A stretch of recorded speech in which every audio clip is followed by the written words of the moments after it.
My wife and I, both mid-30s, have been happily married for 9 years. We don't have any kids and don't want kids. We had the what-if talk before getting married. She told me she would want to have an abortion if she ever got pregnant. Yesterday my wife told me she's 9 weeks pregnant.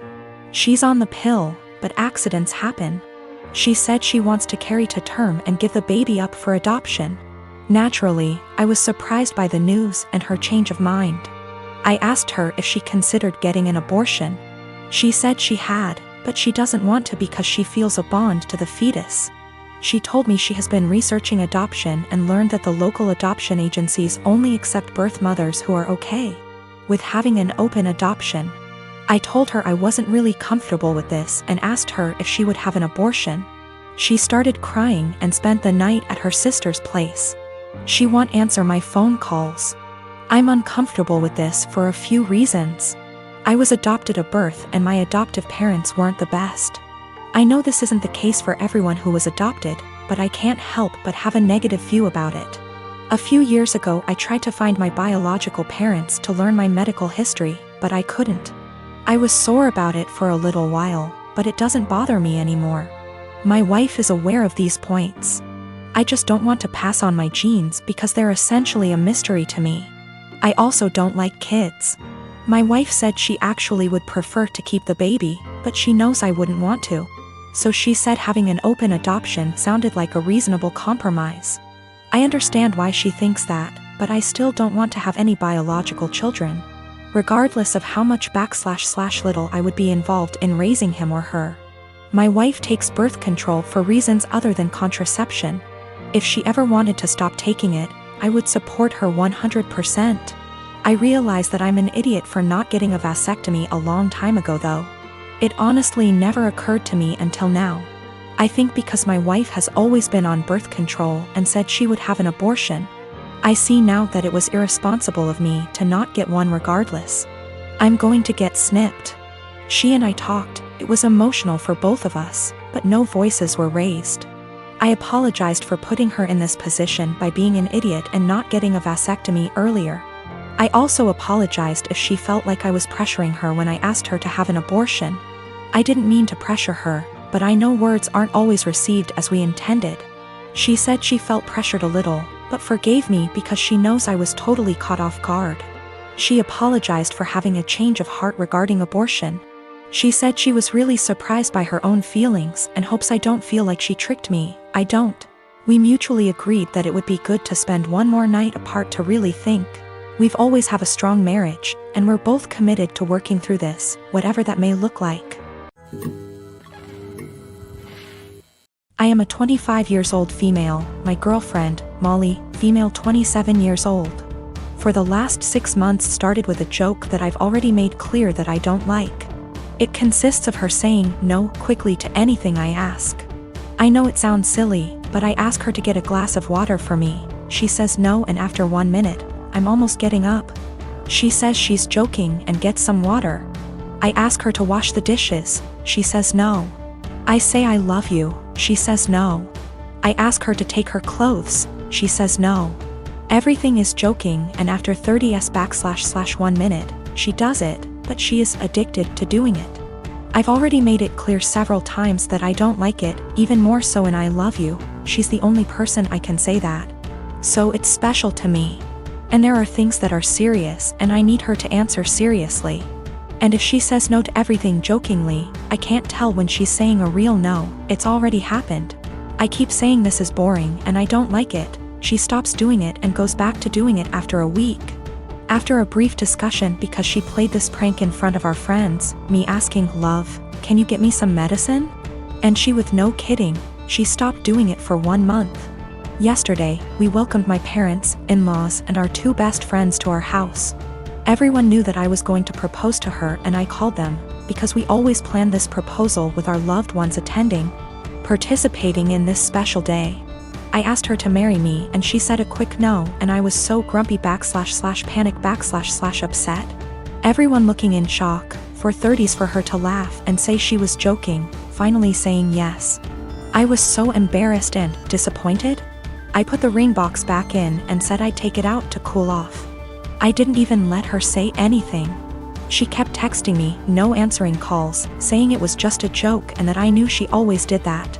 She said that I left in difficult situation in the house because it was very clear that I had given up on propose, and did in front of my parents and in-laws.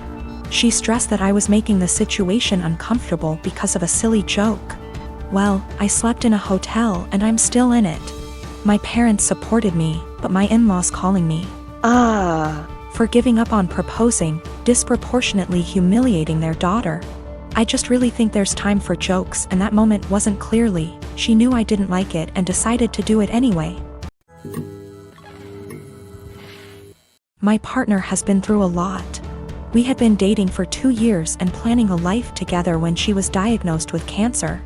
At the time she was in school for a dual graduate degree program and managed to finish it. Treatment was rough on her and she struggled a lot through it, and hasn't done well mentally dealing with the unfairness of it all.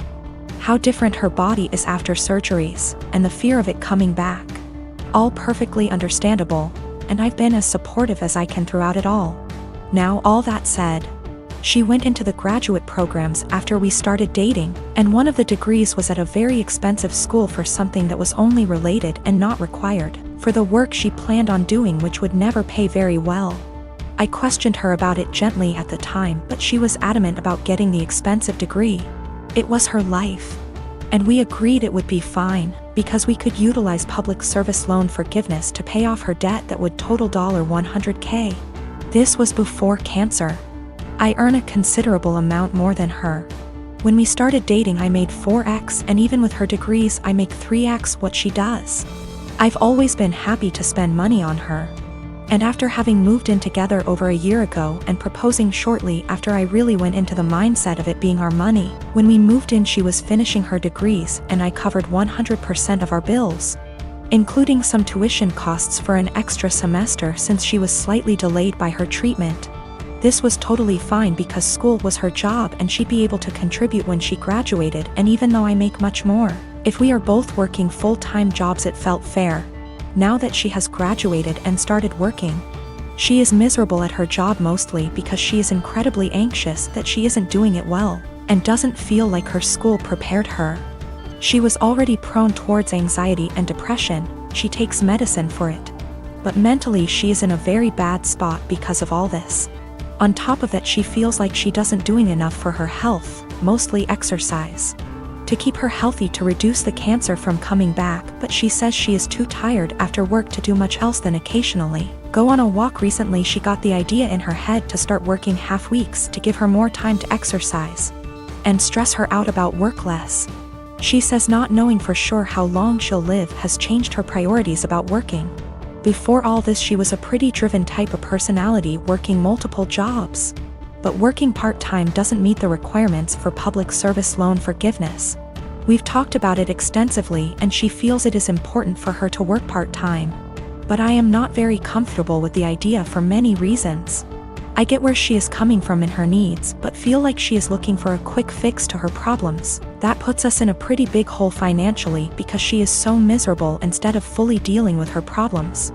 I'd be more okay with it if it was short-term while she sorted through some things, but she says she just wants more time to exercise and be stress-free, so she doesn't know when that would end. I just feel like she is taking our relationship, which is already unbalanced, and asking to make it a lot more so, and solely because she is in a position to do so because of my job. We can financially afford it, but I haven't been able to come to terms about the disproportionality it would create in our relationship. P.S. My longtime partner wants to start working half-time to relieve her work stress and give her more time to take care of her health, but it makes me uncomfortable because she has $100,000 of debt and it would make our relationship very unbalanced. My girlfriend and I have been dating the past 5 years, since college. After graduation, we were semi-long distance, living close enough that we alternately visited almost every weekend. In 2018, and got a job in my city, and we found a place and moved in together.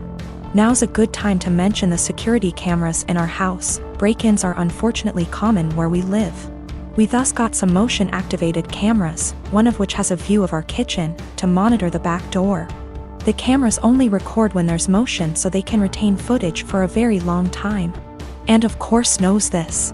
about a year ago, and started complaining I wasn't contributing equally to chores.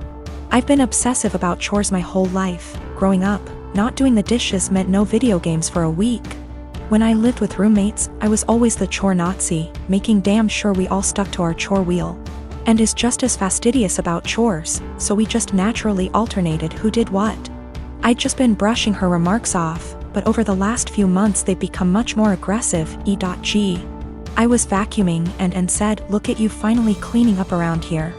I replied that we alternated vacuuming, to which she retorted, "No, you've vacuumed maybe twice since I moved in." Exchanges like this have been happening so frequently that I began to doubt my own recollection. Am I not as clean as I thought? Finally, she exploded at me last week. She said that having to stay home constantly over the past weeks exposed how little I do around the house, and that she didn't move in just to be my maid. Questioning my own sanity, I spent a few hours going through the entire 1.5-year archive of security camera footage, and tallied the exact number of times the kitchen cam caught each of us doing dishes. Our cleaning supplies, vacuum, mop, etc., are in the kitchen pantry, so I also tallied up how many times we grabbed cleaning stuff. To my vindication, the tally showed that we indeed split chores equally. She vacuumed / mopped 5 more times than I did. I did dishes 20 more times than she did. Given that we vacuum / mop at least once a week and do dishes at least every day, these are insignificant differences over the year and a half we've lived together. When I confronted Anne, she shrugged off her behavior as remembering things differently, but the real sin here was what I did, which she called an unforgivable violation of her privacy, akin to abusive stalking. She has broken up with me and is trying to move out, although obviously this is difficult due to current circumstances. I'm totally heartbroken, and was the love of my life, and I can't believe she destroyed our relationship like this. To make matters worse, she told many of our friends, who are mostly siding with her. They've been texting me that what I did was creepy, abusive, controlling, invasive, etc. I'm at a loss. I'm beginning to think I'm the one who's off base here.